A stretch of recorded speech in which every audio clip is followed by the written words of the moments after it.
আমি একটা অনুরোধ করব বেতাগাবাসীকে। অনুরোধটা হচ্ছে, হাদিসটা যদি লক্ষ্য করা যায় যে রাসূল সাল্লাল্লাহু আলাইহি ওয়াসাল্লামকে যখন আম্মা জান আয়েশা রাদিয়াল্লাহু তাআলা আনহা পাচ্ছিলেন না, তখন তিনি বিল বাকিতে আয়েশা রাদিয়াল্লাহু তাআলা আনহা খুঁজতে খুঁজতে বাকি কবরস্থানে রাসূল সাল্লাল্লাহু আলাইহি ওয়াসাল্লামকে পেয়েছেন। যে হাদিসটা সবাই পেশ করে, সবাই বরাত বা নিসফে শাবানের পক্ষে।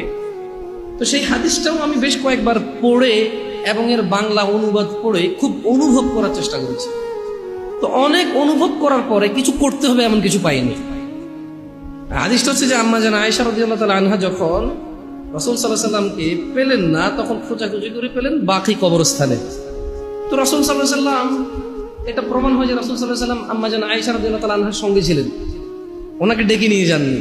মানে এই রাত্রে কোনো ইবাদত আছে, আয়েশা তুমি ওঠো রাদিয়াল্লাহু তাআলা আনহা, এরকম বলে রাসূল সাল্লাল্লাহু আলাইহি ওয়াসাল্লাম ওনাকে ডাকেননি।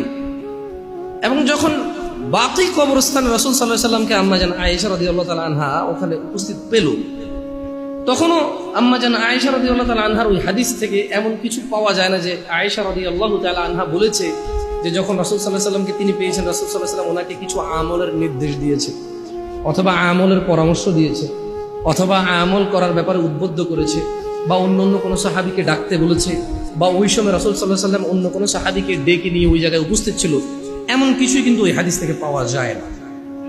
বরঞ্চ ওই হাদিস দ্বারা যারা সাব্যস্ত করছেন যে আল্লাহ সুবহানাহু ওয়া তাআলা সবাইকে মাফ করে, মুশরিক এবং বিদ্বেষ, যে মুসলিম ভাইদের জন্য বিদ্বেষ রাখে, এই দুই ক্যাটাগরির লোক ছাড়া, কয় ক্যাটাগরির লোক ছাড়া?